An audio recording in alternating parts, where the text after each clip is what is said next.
जॾहिं बि कंहिंजो ज़ोरी घर रहण ऐं रोज़गार खसिजण जा वाक़िआ पेश ईंदा आहिनि, उन्हनि जा आम माण्हुनि जे ज़बाननि ते क़िसा हूंदा आहिनि। अख़बारनि ऐं टेलीविज़ननि में अहिड़ियूं ख़बरूं हलणु शुरू थींदियूं आहिनि त मूं सदाईं वॾनि वातां इहा दुआ कंदे ॿुधी आहे त ख़ुदा कंहिंखे बेघर ऐं बेरोज़गार न करे।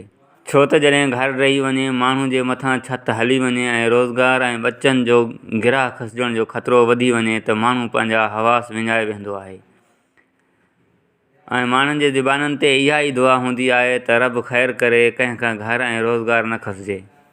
हिकिड़ो घर ऐं ॿियो रोज़गार उहे ई शयूं आहिनि जन ते इंसान जी ज़िंदगी जो दारोमदारु हूंदो आहे। बेघर ऐं बेरोज़गार इंसान खे असांजे मुआशिरे में कम जो इंसान ई नाहे सम्झियो वेंदो। कुझु ॾींहं अॻु मूं मीरपुर माथिलो शहर मां गुज़रंदड़ मसूम हिनर तां बेरोज़गार ऐं बेघर थींदे मज़लूम ऐं मिसकीन माण्हुनि खे ॾिठो। इरीगेशन इंतिज़ामिया ऐं पुलिस जी मदद सां पे काहरी कार्रवाई कई। सभनि जी तादाद में दुकान ऐं घर पे ड्रथा, मशीननि पे घर ठाहिया। लाचार बणियल उन्हनि माण्हुनि जा जन लखें रुपया लॻाए दुकान ठाहिया, रोज़गार करे ॿचनि जो पेट गुज़र पे कयो ऐं वॾे पैसे जे ख़र्च बाद माण्हुनि पंहिंजनि ॿचनि खे छिति ठाहे ॾिनी हुई। उन वक़्तु उन्हनि माण्हुनि जी कैफ़ियत मूं बि महसूसु कई।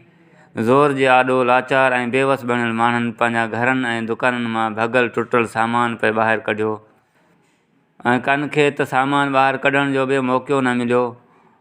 लखें रुपयनि जूं जायूं ऐं लखें रुपयनि जो संदन इहो सामान जेको हुननि महिनत ऐं मज़दूरी करे वरितो हो, मिटी जे ढेर में पे तब्दील थियो।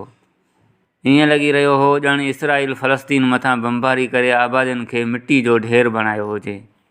तव्हां दुकानदारनि ऐं रहवासियुनि ॿारनि ॿचनि समेत अहिड़े ज़ुल्म ख़िलाफ़ु सिंधु ग्रीन सिटी खां मीरपुर माथिलो DHQ प्रेस क्लब ताईं रैली कढी धरणो हयो।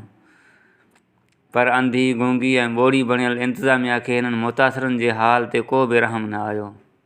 इंतिज़ामिया कार्रवाई रोकण बजाए पुलिस जा वॾा अटाला घुराए मुतासिरनि मथां लठियूं वसायूं। संदनि दाद फरियाद करण बजाए खेनि ज़ोरी ऑपरेशन तां भॼायो वियो ऐं मुतासिर माण्हुनि मिटी जो ढेर बणिजी वियल पंहिंजनि घरनि ऐं दुकान खे हसरत जी निगाह मां पे ॾिठो। चवंदा आहिनि त ॾाढे जी लठ खे ॿ मथा हूंदा आहिनि। ज़ोर आॾो ज़ारी वारो मुहावरो बि मशहूरु आहे।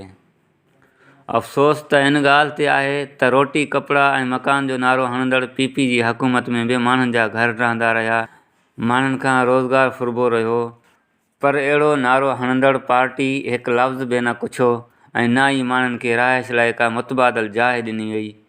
हुकुमराननि जी अहिड़ी रविश मां सिंध जा माण्हू मायूस थी चुका आहिनि। PP जी सरकार खे घुरिजे त पंहिंजे नारे ते अमल करे माण्हुनि खे जेकॾहिं घर न बि ॾेई सघी पर माण्हुनि जे घरनि रहण जो नोटिस वठी उन ख़िलाफ़ु वफ़ाक़ वटि एहतिजाज करे त जीअं इन दुआ जियां त ख़ुदा कंहिंखे बेघर ऐं बेरोज़गार न करे, को माण्हू बेघर ऐं बेरोज़गार बणिजी नाकारा न बणिजी वञे। उमर कोराई, मीरपुर माथिलो।